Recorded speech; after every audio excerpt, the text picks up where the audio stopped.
connecting to the internet. Internet. Networking software. World Wide Web thing on a computer today. Computer. NetSurfer Pro. Hello and welcome to Talksurfer Show, a whirlwind ride through whatever we want. I am your host, Galen. And I'm your co-host, Matt. So we're not going to do like a particularly funny intro or anything. This is sort of a filler episode, but it's an important one. That means if you're only looking for the canon, you can skip this one, of course. Yes. This is, of course, the middle 6 episodes of Endless 8. Which is ironic because there's only 8 episodes in accordance with the name. Yeah. We're going to introduce a new villain and resolve it, like, immediately. This will have no impact on the plot. Honestly, one of these days we will just have to talk about Haruhi Suzumiya and Endless 8 because it was a real hoot. But that's not what we're not here to talk about our favorite seasons of anime. No, we are here to talk about our different favorites. That's right. We're here to talk about our favorite video games. Now, we're what you might call gamers. We're something of aficionados. I'm also a lister. I like making lists. I mean, you should see me make my shopping list. Oh boy. I'm like, ooh, celery?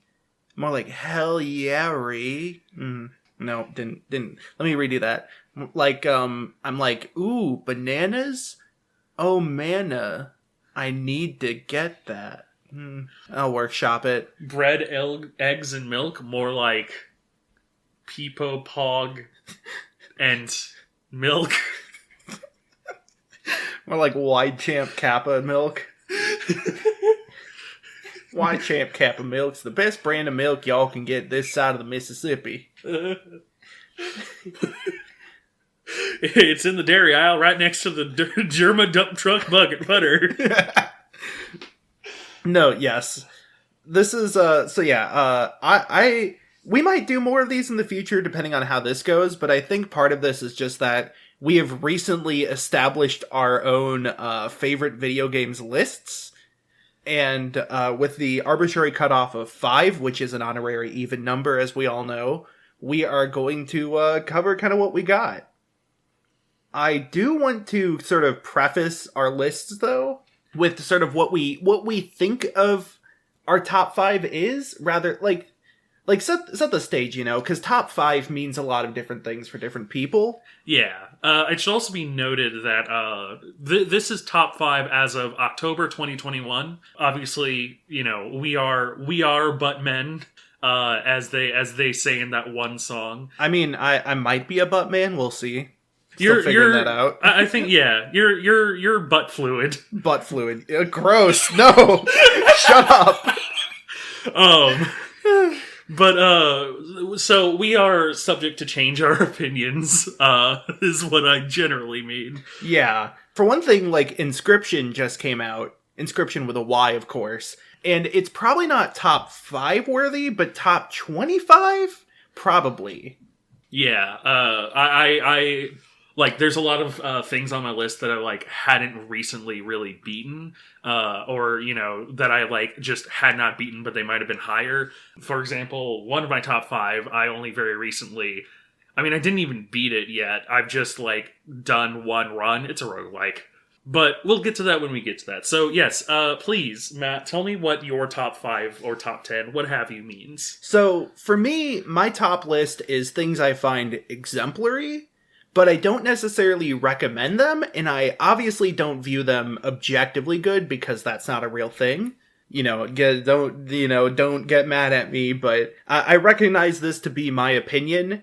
I think of them, it's not just like things I enjoy or things that are meaningful to me, because then like MapleStory would be in the top 5, and that's not the case here. But it's things that I think are good based on my experience with them. I could make cases for them being good without, you know, stating it as like, oh, if you don't think it's good, then you're wrong. That sort of deal. Yeah. These are things that definitely had an impact on me, but maybe more in the sense of like the way just great works of art do, rather than like something that was formative to me as a person. that's a separate list, my formative list. Yeah, I know that I have a separate list for nostalgic games that's separate from favorite games of all time. Yeah, so my general criteria is, I won't say the same, because I think that anything on this list I could comfortably recommend to anybody, with the caveat of, like, you know, like, Persona Royale is on this list, and, like, you know, I wouldn't be like, oh, you have a job and 3 children and a mortgage and whatnot, sit down and play this 120-hour JRPG.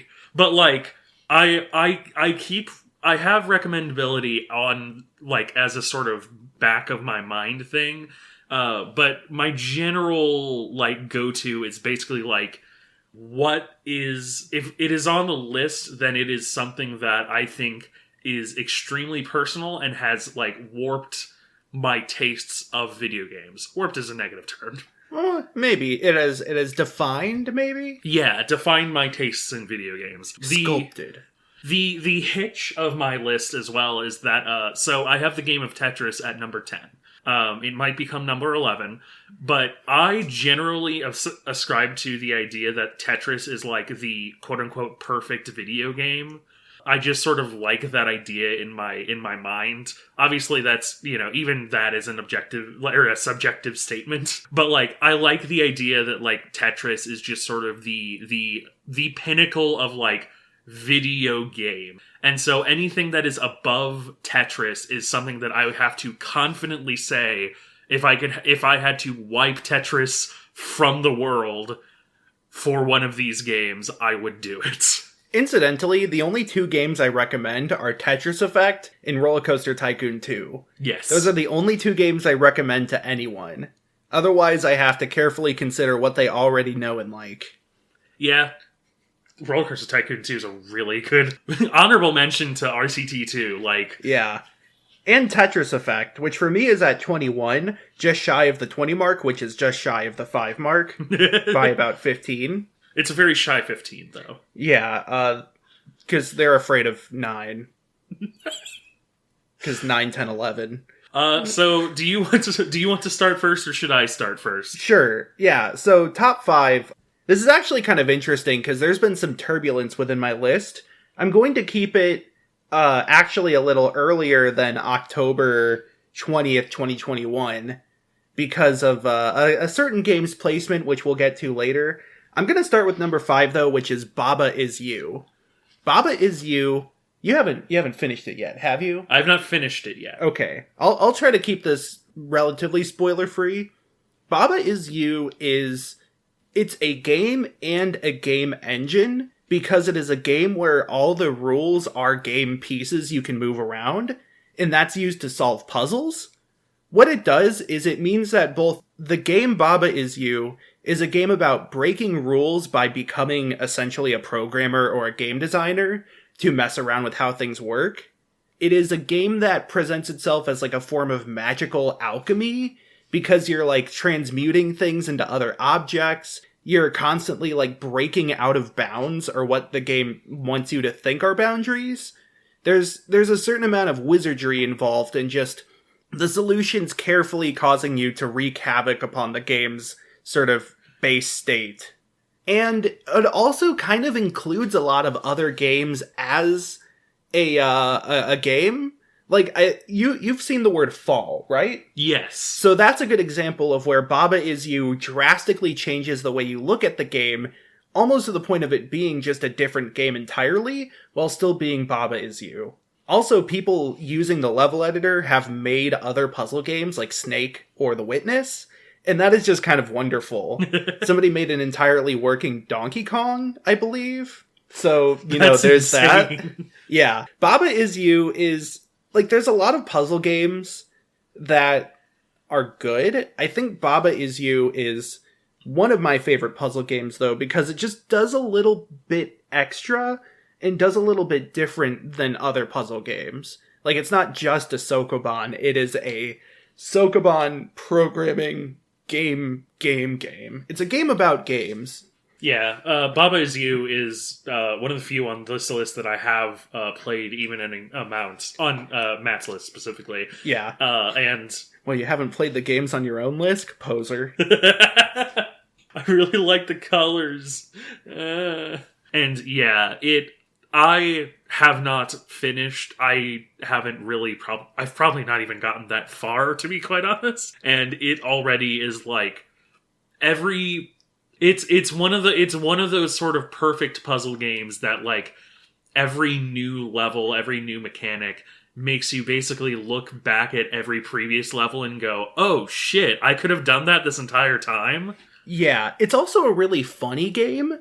I have this running theory that there are 3 types of jokes in games. Jokes you tell the player, jokes you pull on the player, and jokes that the player pulls on themselves. Baba Is You likes to do the third one a lot, where the player will unwittingly put themselves in a funny situation. Yeah. Like, something that's moving will just break, blank is you or blank is win, and then suddenly you can't beat the level. Or like, you will just, the first time you break blank is you, or Baba Is You, and you realize, oh, nothing's me. Yeah. Like, the way the music cuts out, it's like you die. It's just such a fine moment to see the surprise on people's faces when they run into that. So that's your number 5.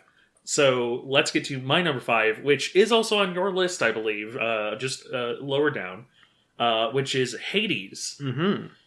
Hades is the most recent played of mine on this list, and it is the one that I have not fully beaten. I've only killed my dad once in Hades. Specifically in Hades. I've done it more in real life, I guess. So Hades is a roguelike, but it is a roguelike that is extremely excellent at its contextualization.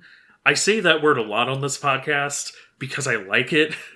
Context. That's the context. Exactly. So context means context for context. Mm-hmm. But the crux of roguelikes, the thing that they have to sort of grapple with in their design is that you fundamentally cannot have the player make much progress because, like, one run basically completely resets the next run. And, like, you can have incremental progress outside of that, but fundamentally the whole idea of the genre is going into a new run with nothing and then seeing how you make it out of this run. And there's a lot of games that recontextualize that very well. Rogue Legacy is a very funny way of having, a massive lineage. Loop Hero has sort of like the, memories of an old dead world approach.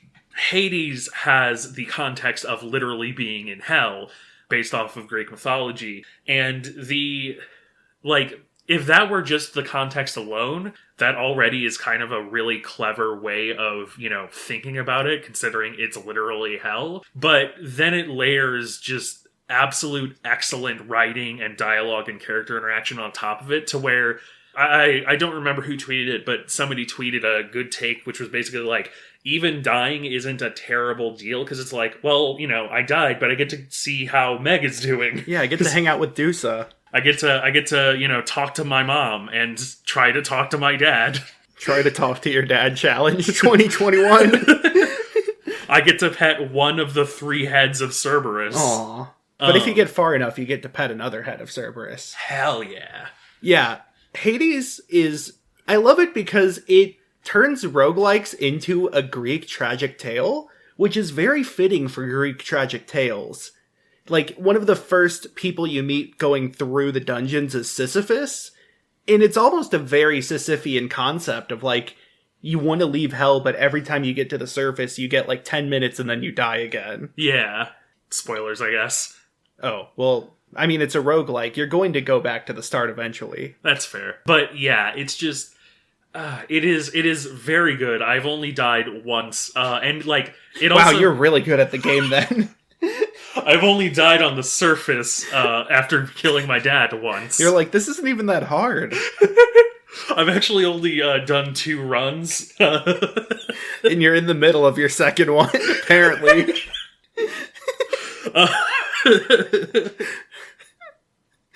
So, that's my number 5. Okay, yeah.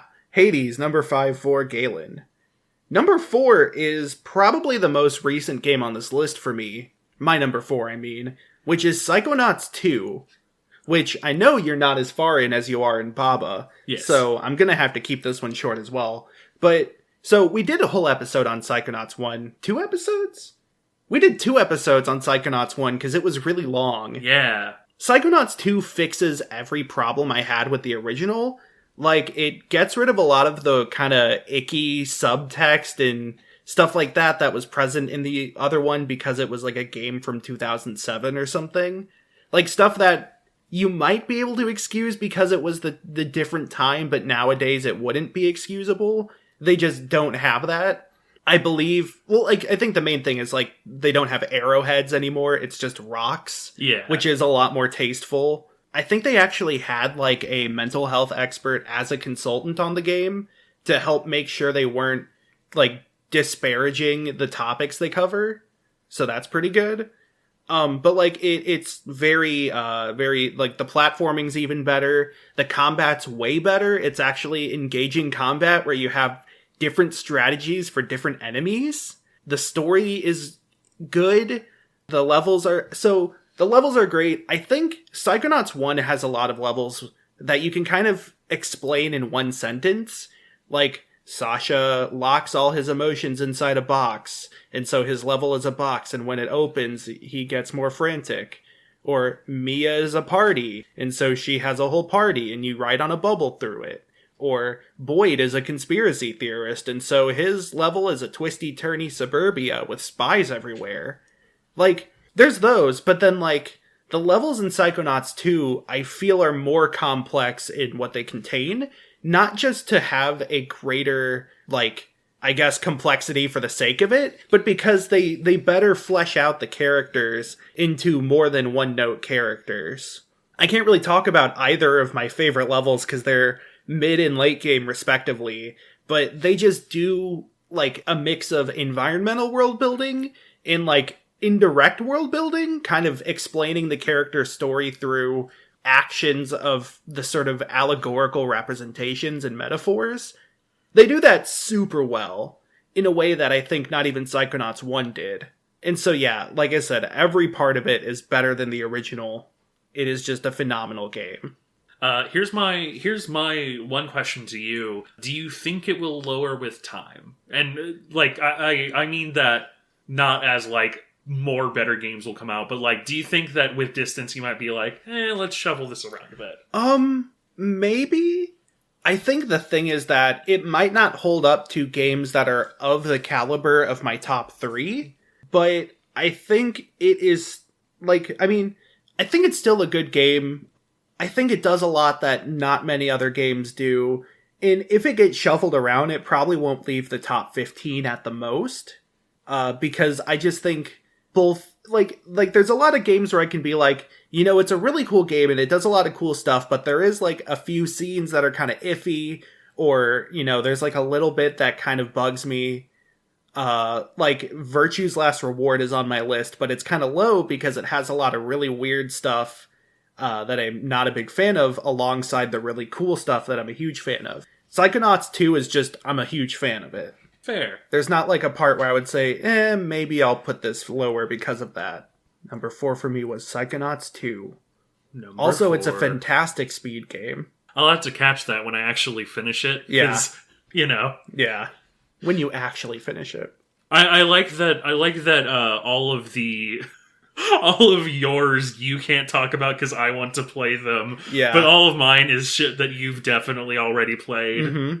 Like, what's your number 4? Well, for example, my number 4 is Shadow of the Colossus. Oh, yeah. Shadow of the Colossus is one of the best games ever made.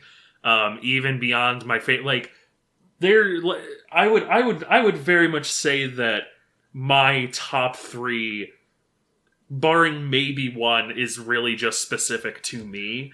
But Shadow of the Colossus is like an instant classic from the PS2 era. Beautiful fucking game. It's Team Ico. They always strike gold. Even when they miss, they strike gold. Mm-hmm. But it has been talked to death of how just, like, everything of the game just tunes in well to make this wonderful, tragic, love story. It makes the kind of game that could only be told through a video game format. Obviously, it's, the, like, story of a guy, Wander, who wants to resurrect his wife? Girlfriend? Sister? Nobody knows. Lady he met at Costco and accidentally killed, and he feels bad for it. We don't know, but he wants to resurrect her. And the game is basically just 2 sections. It's a whole bunch of riding through the wilderness, riding through, vast empty plains, occasionally coming up to, shrines to pray at that have lizard tails to eat, or, fruit to pick to make your grip stronger. And then just incredibly tense and, larger than life literal colossi for you to kill by climbing upon them and stabbing them with your little sword. And the encounters are so fine-tuned. Like, everything, it makes you feel as small as possible in the best possible way, to the point where, you feel that amazing satisfaction when you kill these giant things, and then you see the beautiful death that just, makes you feel absolutely horrible for having killed something so just so intensely, Yeah. That's all I can describe it as. Mm-hmm. Yeah, there's been a lot of writing already on the game. If there is a canon for video games that are art, this is definitely in it already. Yeah. It's a legendary game. Fantastic. Everything is super cohesive. Yeah. Play the original PS2 version, by the way. The later versions are extremely good, remakes. How the PS4 version is, exceedingly beautiful, but there is something to, the massive sparseness of the PS2 version that I just cannot shake. Yeah. Almost like the lower fidelity allows it to be more empty. Yeah. It's beautiful. But, so that's my number 4. What about your number 3? So my number 3 is Outer Wilds, not Outer Worlds. They came out at the same time. Apparently it helped Outer Wilds visibility, so that's cool. Outer Wilds is space exploration, the game, except it has this wonderful, 2x4 technology approach to being an astronaut. It looks like your spacecraft is just made out of wooden planks. And so that's not the point, though. The point is that this isn't a spoiler. People act like it is. It's on the Steam page. It's in the trailer, but it's a time loop game, where whenever you die, or after 20 minutes pass, you wake up at the start of that day, because the sun is going supernova, and it explodes. You are one of a alien race of creatures, and you are trying to just go around the solar system figuring out why you're in a time loop, what happened to the race that came before you, and can you stop the time loop? And from there, you are given complete freedom. And I mean, there's no movement upgrades you get. Once you gain access to your ship and you get your suit, you can go anywhere. You could beat the game in 5 minutes if you know where to go. But everything else in the game is storytelling and environmental storytelling. There's some platforming. It's mainly puzzles and learning how technology works. There's a very scientific approach of you're given a lot of tools, but you're not told how to use them. So you have a gun that shoots a little robot scout, and it can take pictures. But also there's a part where it mentions anglerfish are attracted to light or something. And so when you find the anglerfish fossil, it kind of keys you in that, oh, my scout has a light it projects. So if I shoot it, then I could figure out where to go. And then you realize that your scout has coordinates wherever it is. So you can use that to mark a spot from your ship if you're flying above the terrain. And then when you land, you can go to that spot. Or you can send it into somewhere unknown and see where it ends up. Or, so many different things. There are different technologies and weird events that you learn the properties of, to the point where one of them is just figuring out how this really weird material works. And so everything is like learning how to use these different tools you have without telling you how to use them. And then there's exploring in like this almost Metroid sense, except you don't get upgrades. It's just knowledge of like, oh, now I know that I can go this way instead of doing the other thing. The entire solar system is like contiguous.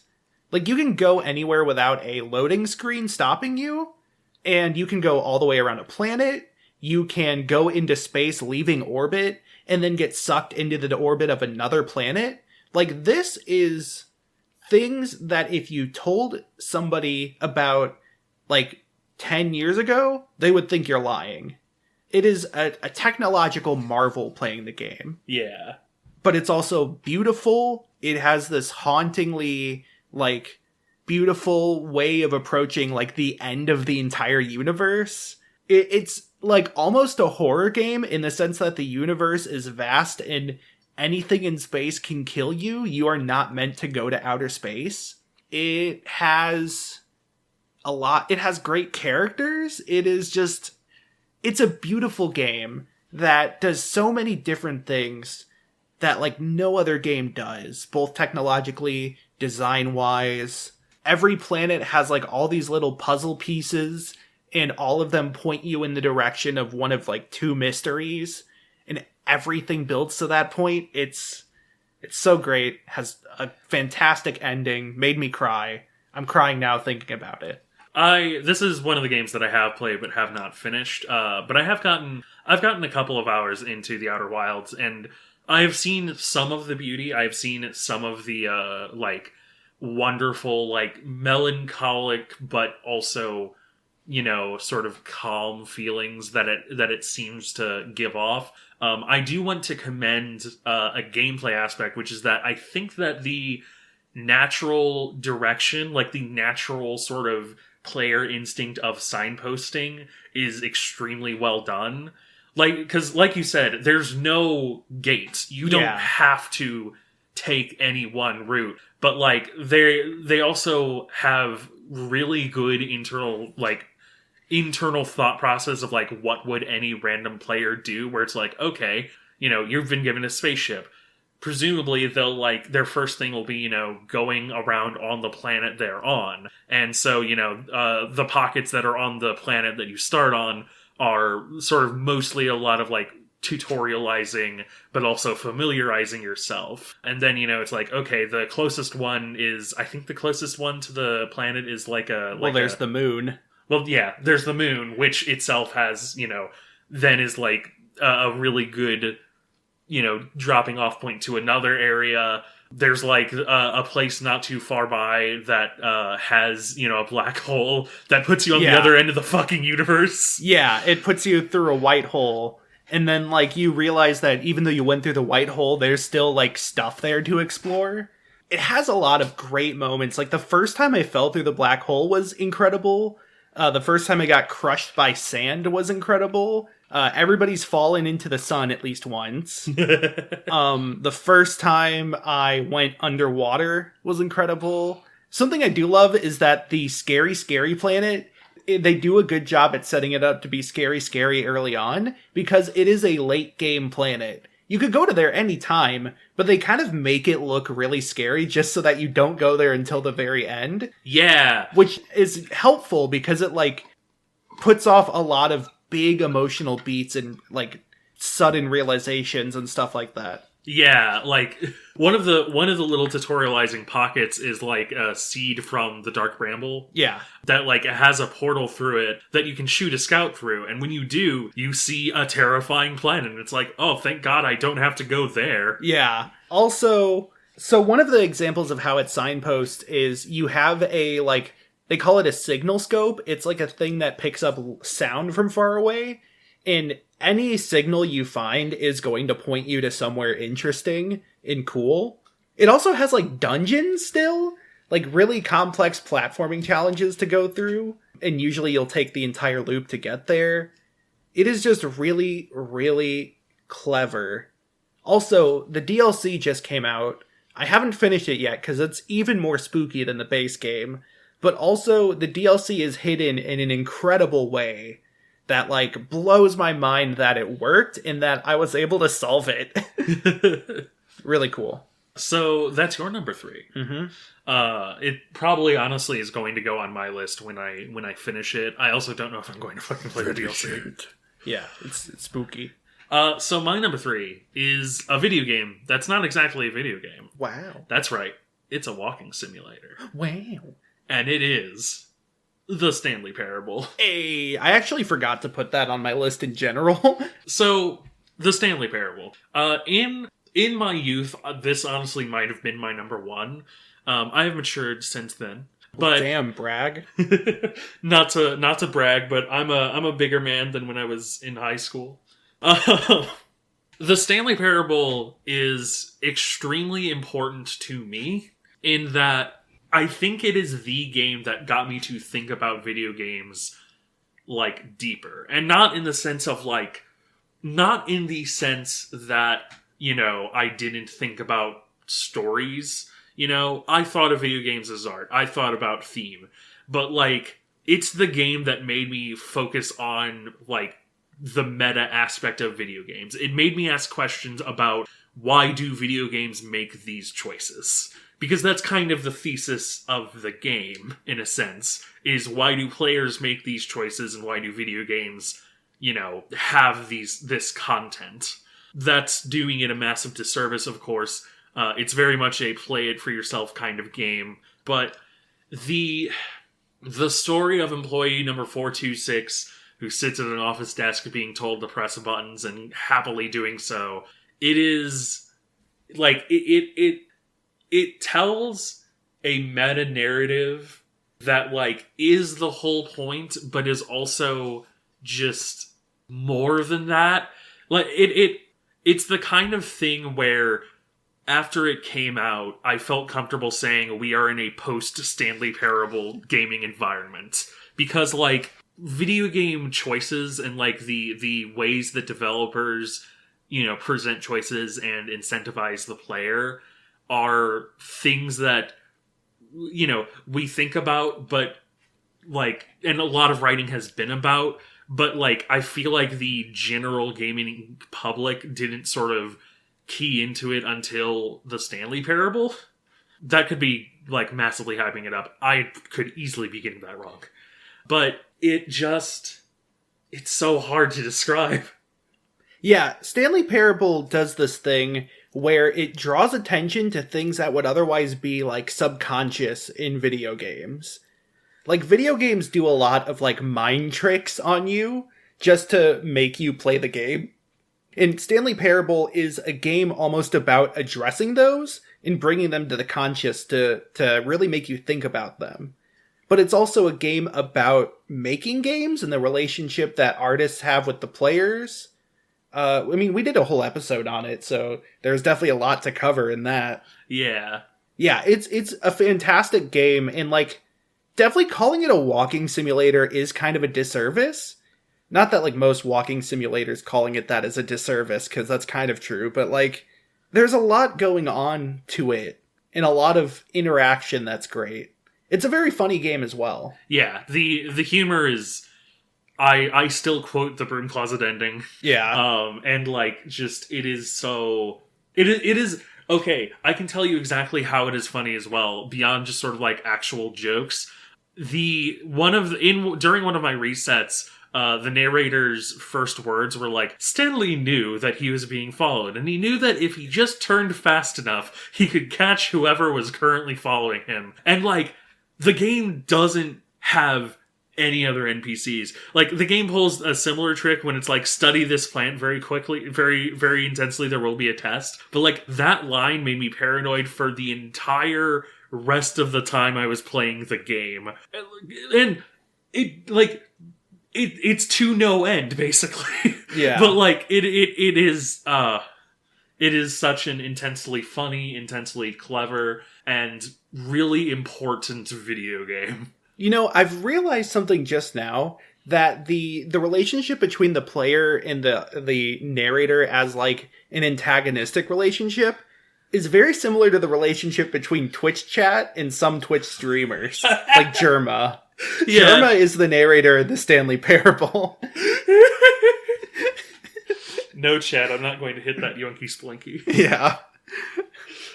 Fuck. If that doesn't convince you to play it, I don't know what will. Oh, boy. So, that's my number 3. Moving on to number 2, then. All right, controversial time. Hell yeah. Controversy warning. So, number 2 for me is The Witness. And I've joked / been serious about moving this further down out of my top 5. So, honorable mention to the Hitman World of Assassination trilogy, which is currently number 6. So, The Witness is... I think it's still a phenomenal game. It's very cohesive in a way that's not cohesive. It constantly contradicts itself. And, like, this is beside the whole thing where it's about puzzles and it teaches you how the puzzle mechanics work in a way that doesn't tell you how them work directly, which makes it this really iterative process. But, like, everything in the game contributes to some idea. Every Easter egg, every, like, little decision in the world design has a purpose. And I mean this, like, I have spent hours looking through the game and, like, being able to draw conclusions based off multiple points of evidence about things like the elevation of a platform or the shape of a tree. I'm not joking. It's another one that's very clever, very playful with how it hides things. It has one of the greatest twists in video games, and it's one that makes it impossible to talk about the twist. And every puzzle, it's like a theme park separated into different areas where each area has a different central mechanic and a different central, like, philosophical theme and motif. And it connects all of those together. So, like, every area is, like the sun area where the puzzles are based off the sun is in a desert, and the architecture is based off, like, Egyptian architecture from, like, Second Kingdom era. And, you go down into a chamber that's flooded, and it's kind of like the moving of the sun, because you go down in the east, or you go down in the west, and then when you take the elevator up, it's in the east, and you see, there's a whole bunch of connections you can make there. But, like, here's the thing. So, for one thing, I kind of like how, like, I don't know, up its own ass it is. Like, there are audio logs that are quotes being read from different poets and philosophers and mathematicians. I think that's kind of neat in, like, a archival sort of way. It's like a library. And, I mean, the videos are interesting in that they all kind of are made to say nothing. It's a game that's kind of like antagonistic to trying to draw a single conclusion. But here's the thing. Jonathan Blow is an asshole. So you could say that Jonathan blows? Yes. So, and I mean, like, he for a while, it seemed like he was just an erudite guy who was unlikable in, like, the Ivory Tower sense. But then he started doing, like, COVID truther stuff. And it's like, no. Oh, no, yeah. And then he kind of got milkshake ducked, and it's for the better. It's weird because it feels like, I don't know how much input he had on the themes of The Witness. Because there was multiple people working on it. It wasn't just him. And it was, like, more than 3, like Braid. It feels like the person who he makes himself out to be on, like, Twitter can't be the same person that put all these decisions in, because they feel so mindful. And it's a game about considering multiple opinions and, like, trying not to get swept up in the fervor and frenzy of, like, conspiracy theories. There's literally a 50-minute lecture about how people are prone to going into fanatical, like, mystery hunts and conspiracy theories. And that's the big reward in the game. That's, like, one of the biggest rewards. And it just blows my mind. I don't remember who said it, but somebody tweeted at him, like, hey, there's this game you should check out. It's about how people are prone to seeing patterns and you should be careful about it. So yeah, I joke that the placement of The Witness on my list is based on how mad I am at Jonathan Blow, which is why it would be at least number 6 if it wasn't for me wanting to talk about it here. I still love it, and I like, I was making a series analyzing it really heavily. You can see what I mean about, like, the density of it and all that. But every time he does some stupid shit like that, it kills all enthusiasm I have for finishing that series. Maybe one of these days I'll come back to it. It's like, you know, it's like separating art from artist. The fact that it feels so disconnected from his mentality feels like it's okay to, you know, does that make sense? Yeah. So like J.K. Rowling, everyone's favorite example of an author and art being intertwined.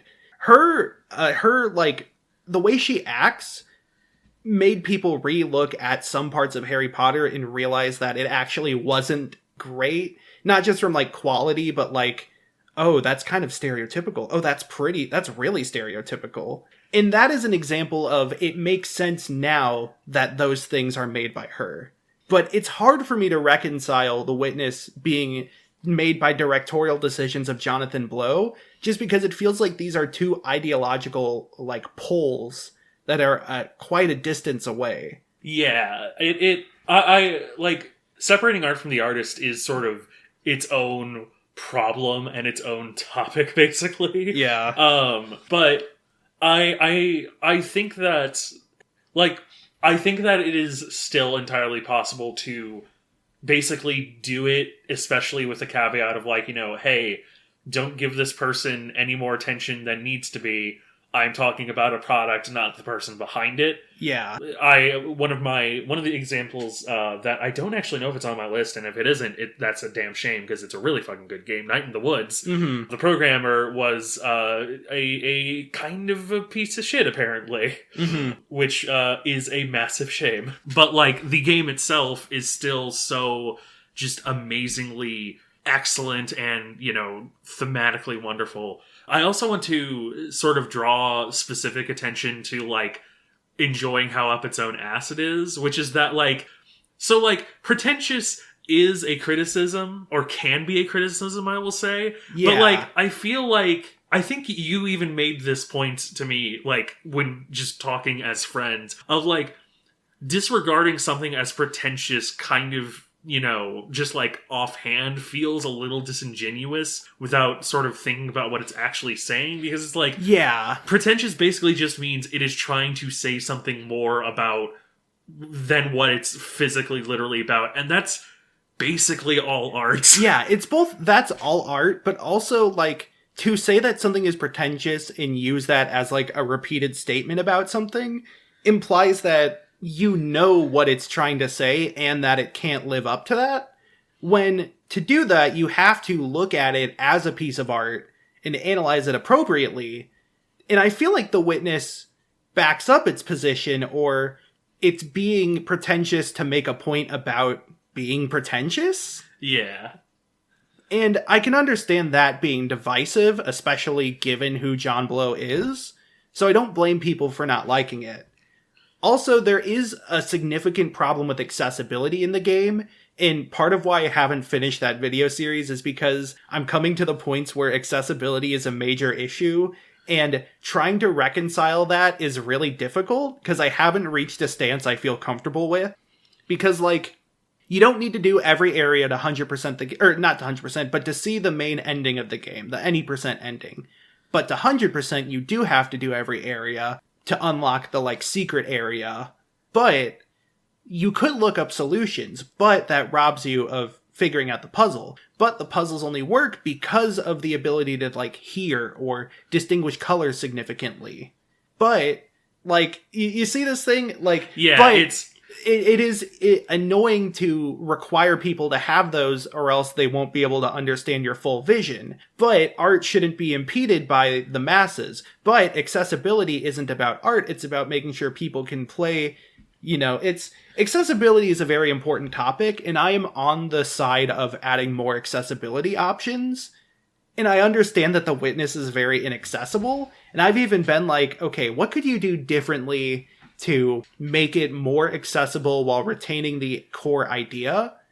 And I really haven't been able to find out anything, because, like, sound is very important in the game, and some of the realizations about it would be not ruined, but it would kind of be obvious if there was a pop-up like, this game requires the ability to hear sounds and distinguish tones.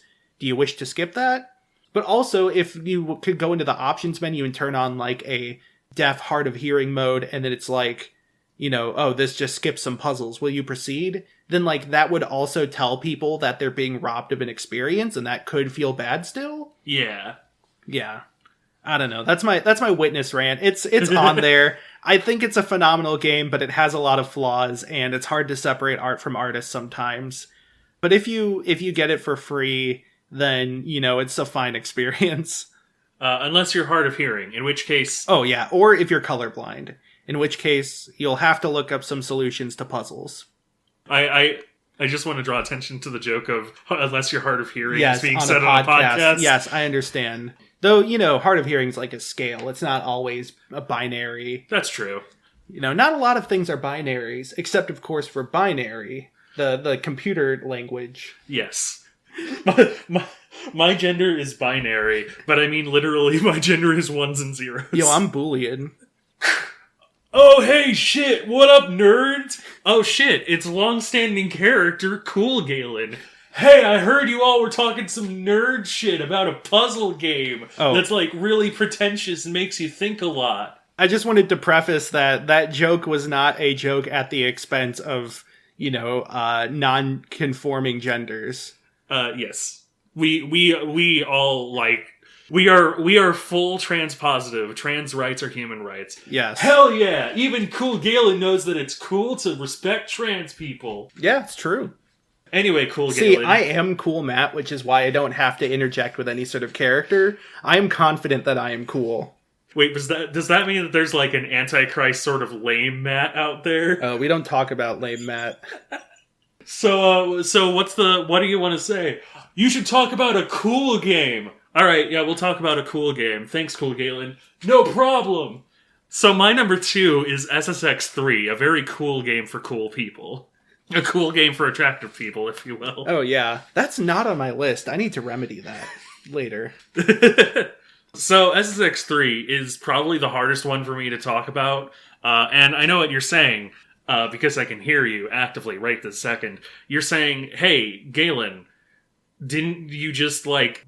have to go to explain why you like fucking Shadow of the Colossus? Yes, but SX3 is like full vibes. I don't know how to express vibes through podcast format. Yeah, you at least need video to express vibes. So, SSX3 is a game from 2003, which is... thematic. Which is my favorite year. Sorry, 2004 is my favorite year, and I think it was a 2004 game. I'm not going to look it up. I mean, my favorite year in gaming is 07. Which is also fair. 07 was... a cracked year. Wasn't that, like, Orange Box? And the like, Wii? The fucking Wii. Mario Galaxy. I'm pretty sure that's the year Braid came out, but that might be 08. Shit, yeah, I think that was 07, because that was, like, the whole Xbox, like, indie summer. Xbox Live Arcade, baby! We got Shadow Complex, second best Metroidvania. Don't at me. Sorry, what was I talking about? SSX3. Yeah. So, SSX3 is a really good game. I don't know what else to say. Okay, it is a snowboarding game that is, like, full-on punk attitude, but with, like, that kind of... Okay, you know what it is? There's a sort of push and pull between, like, punk attitude and corporate expectation. This is actually something that I think about a lot with Tony Hawk's Underground 1 versus 2. Underground 1 is a very punk rock game. It's a game about being an underdog. It's a game about, climbing up. It feels very, like... It's obviously very different from the previous games. It feels very ambitious in that manner. And, like, it is a game that feels... like it was made by, a really small studio of devoted dudes who were like, we want to make something, like awesome and punk and like, we don't care what any publisher has to say about it. Tony Hawk's Underground 2, which is like my favorite of the series, feels more like a wider net. And like, I don't think that's necessarily bad. I really like Thug 2.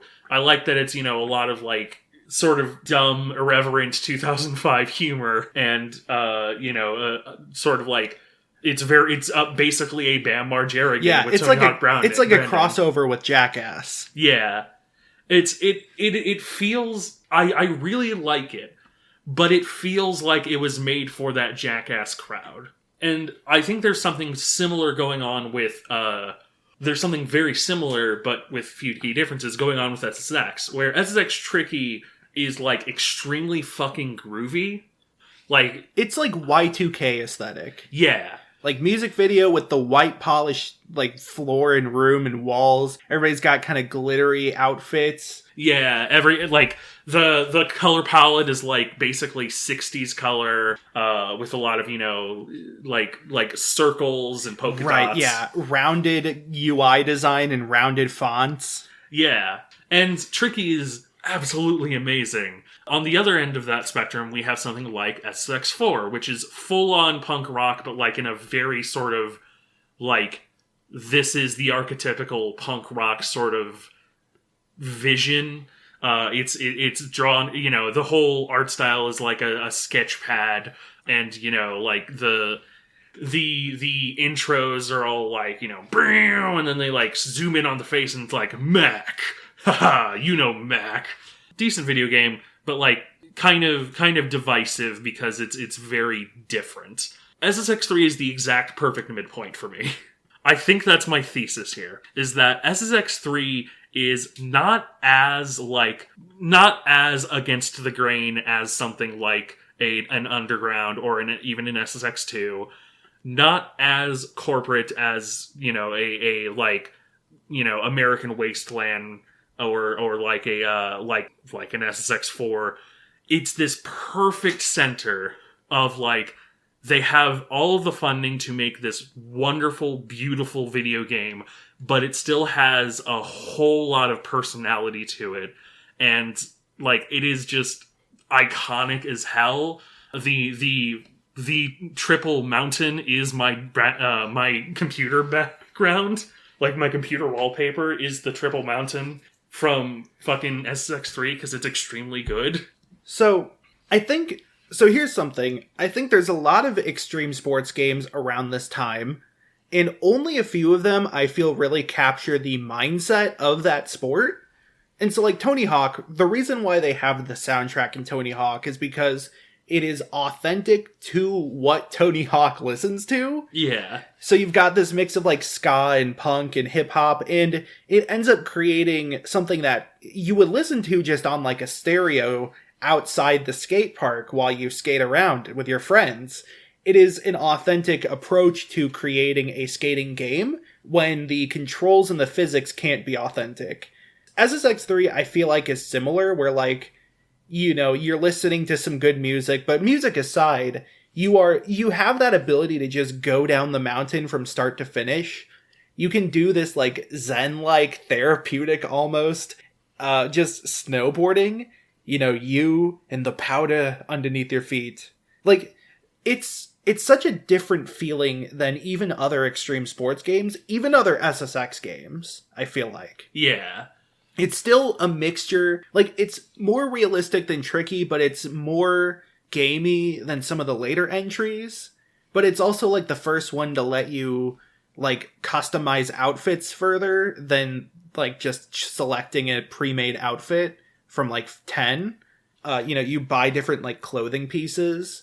It has the bit where you go into a ski lodge physically to do that, which is, like, this immersive UI sort of thing that was really cool. And overall, it feels like they took SSX Tricky and weren't just, how can we do this again, or how can we do this like other extreme sports games?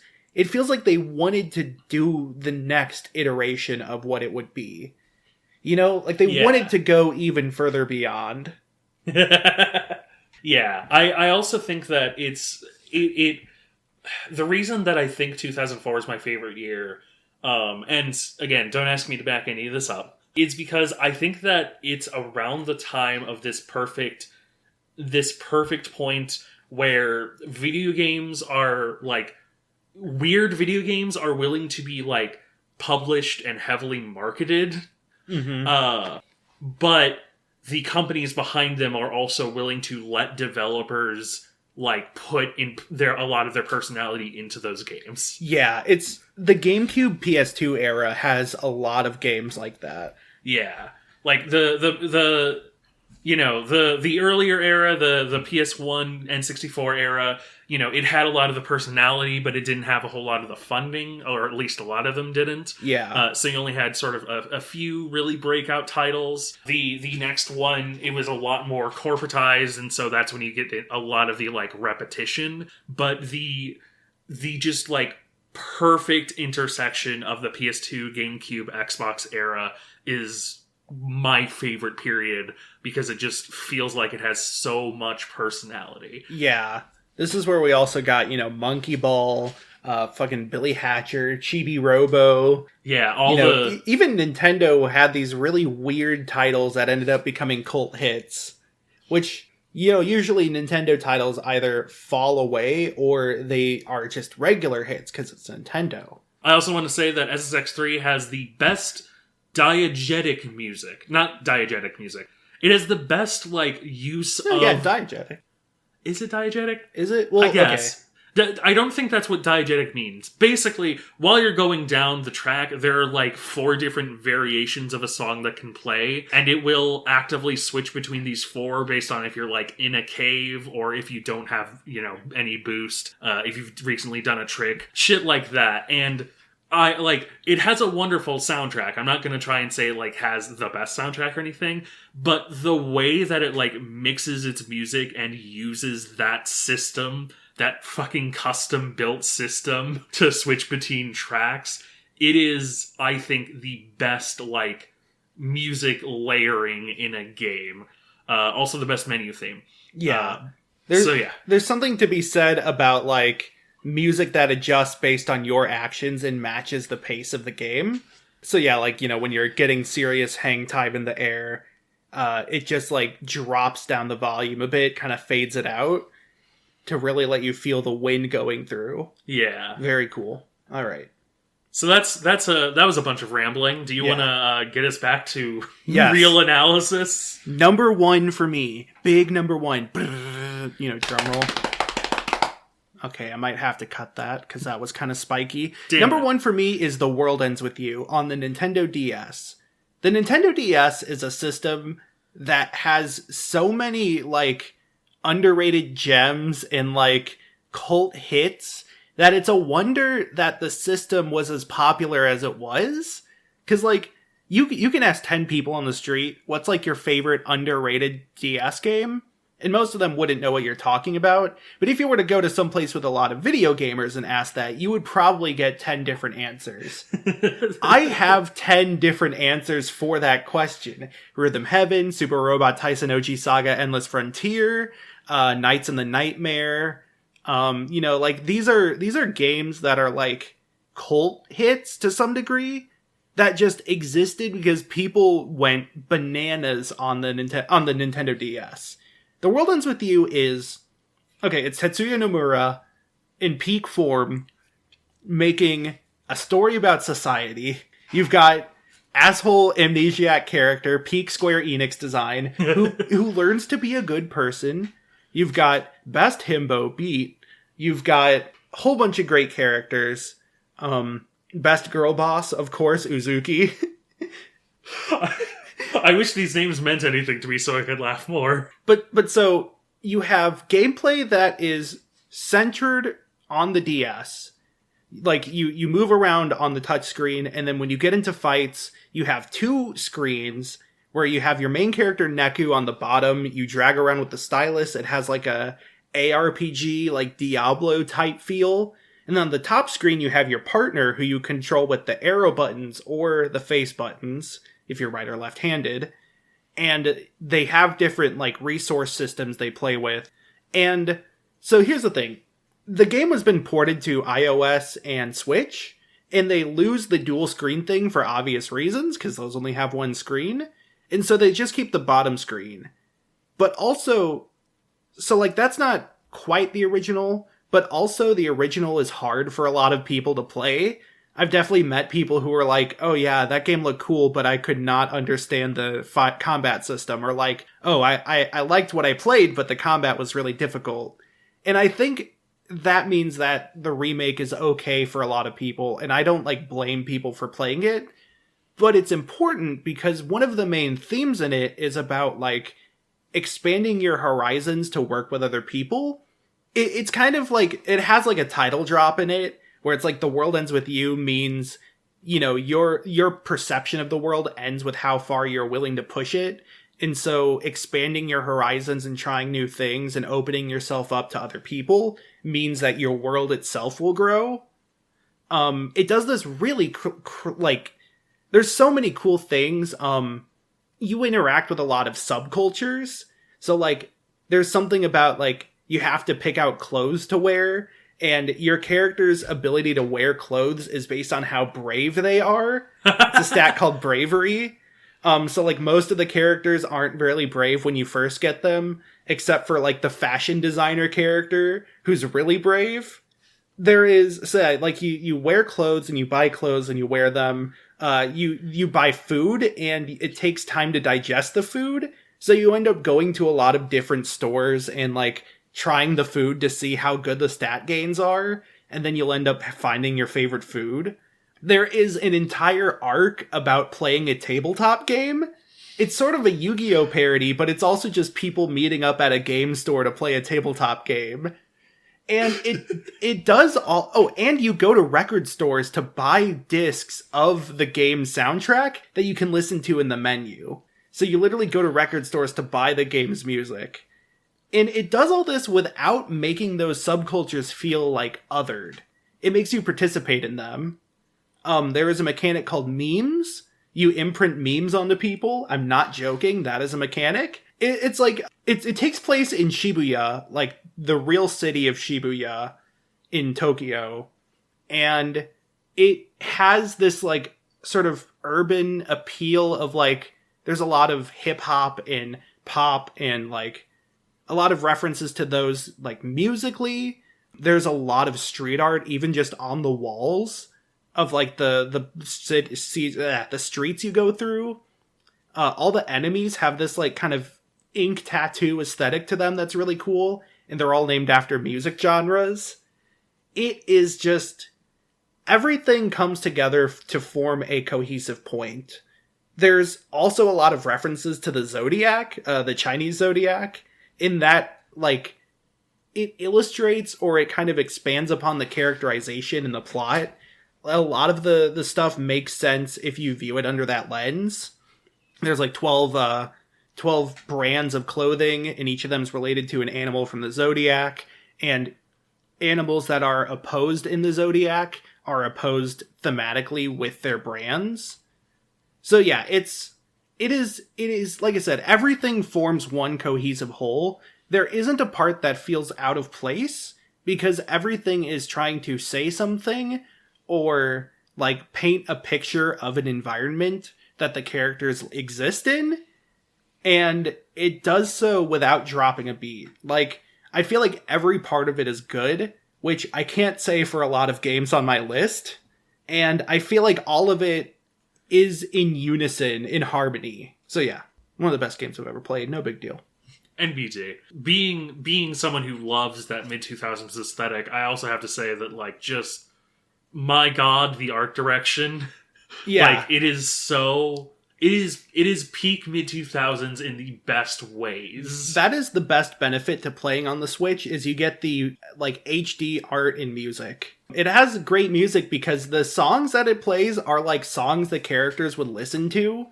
They have, like, rock, hip-hop, pop, electronic songs, instead of, like, traditional video game music.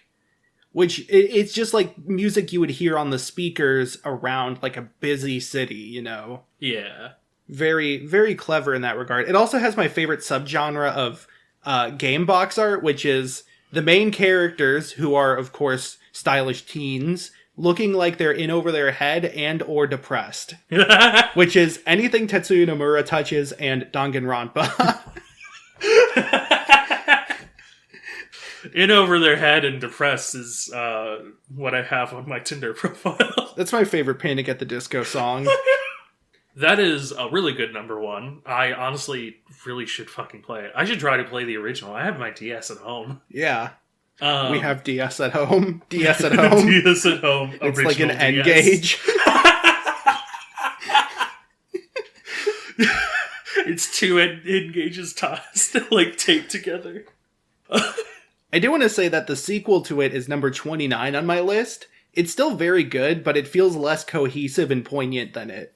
Also, I should mention, it was one of my formative games of me realizing that games could be an artistic medium.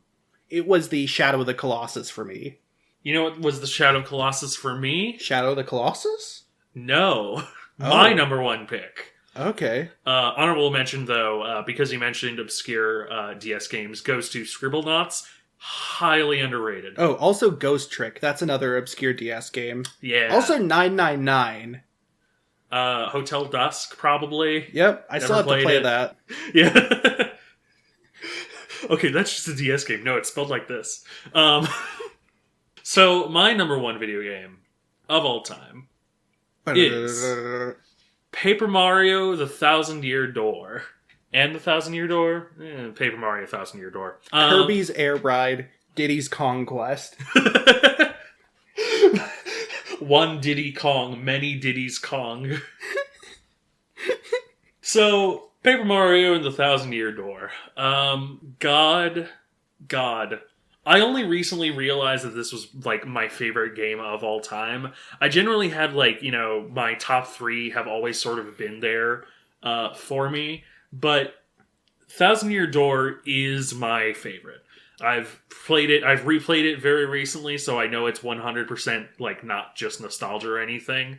I've done the same thing for SSX3, so, like, don't come at me, haters. It's like people who say, like, oh, did you watch the video? To people who have definitely watched the video. Yeah. So, I think the big thing is the sense of adventure. Like, the Thousand Year Door is an RPG. In the Paper Mario style, which is already a really good start. Like, you know, Mario & Luigi Superstar Saga is a similar format, and it's excellent. The original Paper Mario, obviously, is a very similar format as well. And Thousand Year Door is just that, but expanded upon. It's a very fun style. It has a lot more player interaction. Well, it has more player interaction than, like, what you normally think of as fucking turn-based RPG combat. It's no Bug Fables. It is no Bug Fables, which I haven't played through fully, and I really need to, because it's basically just indie devs going, we want a sequel, so we're gonna make it. Yeah. But it is like always very, very, like, easy low numbers. Even when it gets very high, it's still, like, barely reaches 3 digits for bosses, you know? It has just so much charm to it. Every single corner of the game oozes charm. All of the characters are wonderful. But the big reason that I like it is that every single chapter, for the most part, is extremely different. Like, the first chapter is your, like, fairly typical, like, what you expect when you plug this game in. Your second chapter, I'm going to skip it. It's Pikmin. Your second chapter is Pikmin. It's my least favorite chapter. It's not a terrible chapter or anything. It's just sort of tedious. Yeah. But the third chapter more than makes up for it, because after one adventure level and then a second pretty much adventure level, the third level comes in, and you go to the Glitz Dome, and you sign up to be a fucking wrestler. And you're stuck in a fucking dirty-ass locker room with somebody who locked themselves in the bathroom to take a shit. Yeah. And you get calls from a guy who's like, now, listen here, Great Gonzalez, you need to not attack or something. You need to throw the next fight. Don't worry, everybody understands it's kayfabe. I'll give you 2 coins if you play along for now, will ya? And then you go in and Bonesaws there. Now listen here, Great Gonzalez. I've got a secret weapon for you. It's a gun. No, and then you like go through this whole noir storyline of like uncovering a deep conspiracy.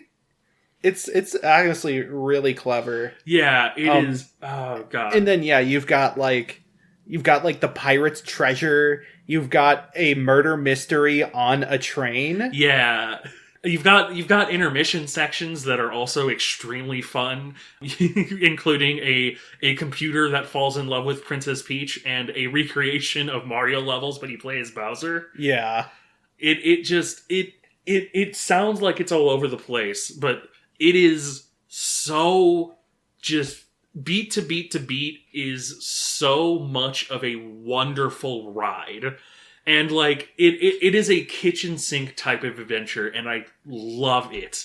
I love it so much. And, like, it's not just all, laughs. It has a lot of genuine heart, too. Vivian is probably the big obvious example. Mm-hmm. The Dusa of the game, if you will. Yeah.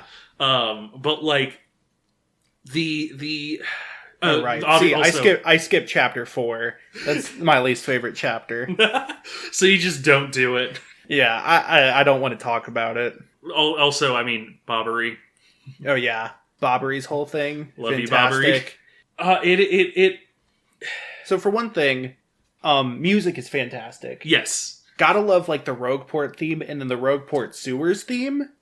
Also, though, I think Rogueport may be the best hub in any video game. I'm not kidding around. Rogueport is perfect. It has dead people. It has actual chalk outlines. Yeah, when people talk about like top 10 things that kids were too dumb to miss, Rogueport's like 5 of the items on that list. There's just a noose and a gallows. Yeah. Like, what the fuck? In the middle, like, one of the first fucking things you see in the middle of the goddamn main street. Yeah, but like there's a ton of little secrets and little alleyways to go through. One of my favorites is the house where you turn into a little roll of paper and go inside a drawer in a dresser. And then like you get pooped out on the other side. It has the Pianta Mafia. Yeah. It has the Pianta Mafia, and I love the fucking resolution of the Pianta Mafia. Is that during the island? I think it's during the island where the the mafia daughter and her prospective fiance have a fight, and she's like, "No, you have to say I love you 100 times." And so the game makes you click through 100 instances of "I love you." Yeah, great game. Yeah. Phenomenal. For reference of how much I love this game, A Hat in Time is my number 8. And the reason that A Hat in Time is my number 8 is because it feels exactly like that design of, like, every new chapter is something massively different. Mm-hmm. Like, it is so inventive. It also has a ton of secrets, and I love a game with many secrets. Yeah. That was kind of the thing with Mario RPGs for a while. Starting with Super Mario RPG, the game with many secrets. But I like a lot of it in Thousand Year Door, because they range from, like, just a star piece that lets you buy a thing, to, like, you can wear the W emblem and the L emblem to dress like Waluigi, to an entire secret character to join your party. There's an entire party member that you can just not get. Yeah. Yeah, it is... I cannot express my love enough for it. I really should have, like, had something more cohesive to, like, say about it, to be quite honest. It is, like, a comfort food for me. Yeah. There's a few comfort games I have where I can play it to, like, feel better and cheer up and, like, kind of calm down. Thousand Year Door is one that is just great. Yeah. Yeah, that's my favorite game of all time, and I do not foresee it being dethroned unless, like, Bug Fables is way better than I think it is. That isn't to say it's bad. I've played Bug Fables only a little bit, and I have really fucking liked what I've played already. See, I like Bug Fables combat more, but I don't think as a whole I would put it above Thousand Year Door. That's fair. Save that for Bug Fables 2, baby. Yeah, or the Bug Fables episode if we keep going. But no, yeah, Yeah, it's definitely interesting to see how our lists diverge, but also we kind of agree about picks on each other's lists. At least for the ones you know of. Yeah. For mine is kind of eccentric, I guess, and yours are very rooted in a certain era. Also, shout out to the 1,000-Year Door task where they recently found memory manipulation, so they can do a credits warp like 20 minutes in. Jesus Christ. I honestly, I feel like if I wanted to do a more concrete look at my list, I keep looking down and I'm like, ooh, but if I just do top 5, I miss out on this. But then if I just do top 10, I miss out on this. Yeah. There's a lot of stuff on here that I want to talk about, not counting things that we have talked about, like Paradise Killer, Broken Reality, and Hypnospace, which have a little diagonal line in my list. Yeah, I honestly probably need to put Paradise Killer on my list. And like, yeah, looking at this, I guess the inherent problem with, the problem with this kind of numbering is that, like, there are games on here that are lower than games I obviously like more that I want to talk about more. Yeah. Like, Gunpoint is number 22, but I want to talk about Gunpoint more than I want to talk about Deep Rock Galactic at number 17, because, like, Deep Rock Galactic is a multiplayer affair, and, something that's a lot more of, like, the vibes and the feels, and, like, Gunpoint has a lot more direct themes that I can talk about. Yeah, I think for me, everything on my list is something I could talk about, though whether or not it's thematic or design or stuff like that is, different for each thing. And generally, the further down it goes, the less different topics I have for each thing I want to talk about. So, like, Smash Bros. Ultimate, I think is the best Smash game. I could talk about its design and how it interprets characters, but, like, it's not thematic. Frog Fractions is thematic and it has good design, but it doesn't have music, or it has music, but not interesting music. Yeah. Then go up to The World Ends With You, and that has the full package. I kind of, after about number 9 or so, I have it in buckets of, like, 5 or 6 things that I would rate roughly the same, and that is the bucket. Yeah. And then after that is the next bucket, which has, 5 or 6 things that I would rate similarly. And then after that, and so on and so forth. Until about the 23 mark, or 22, where it's just like, every game after here is one I really like, and it's hard for me to order them beyond that. Like, Roller Coaster Tycoon 2 is 36, Elite Beat Agent's 34, To the Moon is 28, but, like, those could all have their numbers switched, and it wouldn't really change how I feel about the list. I mean, this is kind of the inherent problem of, listing things in a linear order, is that we're not bags of sand. We don't number things in, objective ways necessarily. Who numbers bags of sand? No, bags of sand number things objectively. The only specific thing I want to point out with my list is that Skyrim is number 39 and My Sims is number 38, because I don't give a fuck what anyone says ever. I want to note here that the highest fighting game on mine is Rivals of Aether, which, if you know me, is to be expected. The next highest fighting game is Jump Ultimate Stars, another hidden gem on the Nintendo DS. Honorable mentions for me, I just want to give 3, is that Hitman, World of Assassination Trilogy, best stealth game ever made, because it's 5 different stealth games in one. Jimmy and the Pulsating Mass, my favorite RPG, except for The World Ends With You. So, actually, second favorite RPG. It is the best RPG Maker game I've played, of the few I've played. It's kind of like Psychonauts 2 and Psychonauts 1, I guess. Number 8, A Monster's Expedition. 4th highest puzzle game on my list. I have a lot of... My list is very top-heavy on puzzle games. But it is an incredible puzzle game because it is like a set of Legos that you can play around with infinitely. Not even joking. I use that in my review of it that I made a video of. Nice.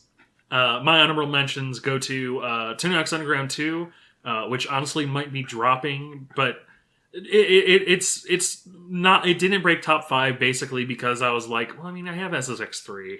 Like, it was a little bit more like, I mean, I don't know if I want both of them right next to each other. I love both of them, but, like, I want to have some space. Number 7 for me is Persona 5 Royale. Basically, my quarantine game kind of got me through like the early days of the quarantine. I would literally just sort of wake up, play it for the entire day, and then go back to sleep. But it might get lower, but I genuinely don't know if it would lose top 10. There's a lot of problems with it that are like Atlas problems, you know, sort of homophobic jokes or like just really questionable decisions, like not letting you be gay even though you can date a 30-year-old alcoholic reporter. Let Joker be gay. Let Joker be gay, goddammit. This is the second episode in a row we've mentioned that, I'm pretty sure. Probably. Well, of recording this. We don't know when this will go up, but you can figure out the order we did record this based on that fun tidbit. Yeah, the fucking gay Joker, goddammit. But that said, even just like despite the problems, it is a really, really excellent story. I feel like it has, you know, just oozing with style. I feel like it has, you know, it does themes pretty all right in the base game. I feel like it does it a lot better in Royale, obviously, the Royale content. But yeah, it is Persona 5, massive game. You are sure to get at least 100 hours of fun out of it in an 120-hour game. Wow, that's 20 hours of boredom. That is, yeah. And then number 8 for me is A Hat in Time. Yeah. I've kind of already mentioned it does that 1,000-Year Door style of like everything and the kitchen sink very well style of adventure. And you know, I woke up every day playing the game and going, ooh, I wonder what new fun adventure I'm going to have. Minus points for the Seal of the Deal DLC. Really did not like it. Was not a fan. Not even the seal part, or not even the deal part, the Death Wish part. Don't give a shit about Death Wish. I hate the seal part of the DLC. Hate the cruise. Yakuza Metro is excellent though. Get that instead. Mm-hmm. Anyway. Yeah. Depending on how this goes, I guess we might do this more either with further parts down the list, further explaining our opinions, or, I mean, I could definitely do top 5 albums. I don't know about movies or TV shows, because I don't know if I've really seen enough that I would put on a list such as this. Maybe I could do anime. Cartoons would be pretty close as far as, like, just, you know, I feel like the ones I've seen that I would consider great are kind of the ones most people have seen that would feel great. Yeah, the problem with me is that if I do top 10 cartoons, SpongeBob is going to have to be on that list. Like, just well, he is top 10 cartoons in Nickelodeon All-Stars Brawl. I feel like with anime, I definitely have a top 3 that I am like, these are my favorite anime. But beyond that, can I fill in 2 more spots? Probably. But we can do that some other time. Yeah. Unfortunately, I don't consume a lot of media. Oh, nowadays, I basically consume my media through YouTube. Yeah, I can tell you what my top 5 favorite YouTubers are, but I'm not going to, because we're not giving them advertisement. Yeah. You'll have to pay us, Joey Pocket. Ah, shit. Fuck. Damn it, you said it. Now we're ruined. Can't believe we would just give up our tiny 1 penny of clout. Well, hey, if you want to give us some more clout, then all I have to say is thank you very much for watching. You can follow us on Facebook, on Twitter. Nope, not Facebook. Not Facebook.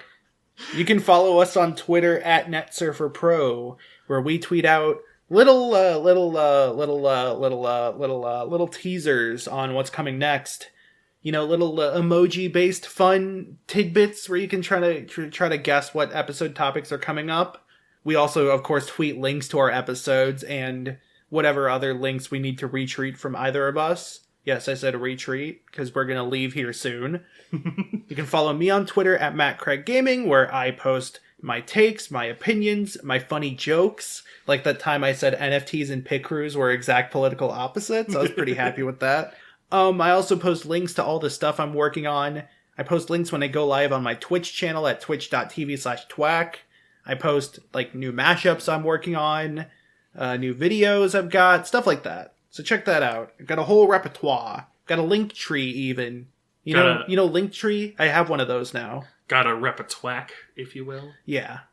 You can follow me on Twitter and also on TikTok at Galen Wilson. That's at GALENWILS0. And I post my hot takes and occasionally some jokes. I'm actually pretty happy with some of my recent jokes. You can also find me on YouTube at The Only Galen on YouTube. Still nothing really there, but, you know, one of these days. And speaking of one of these days, you can also find me on Twitch at Machine Gun Vampire. But with that, I've been Galen. And I've been Matt. And we've been talking. Too long. I need to catch my breath.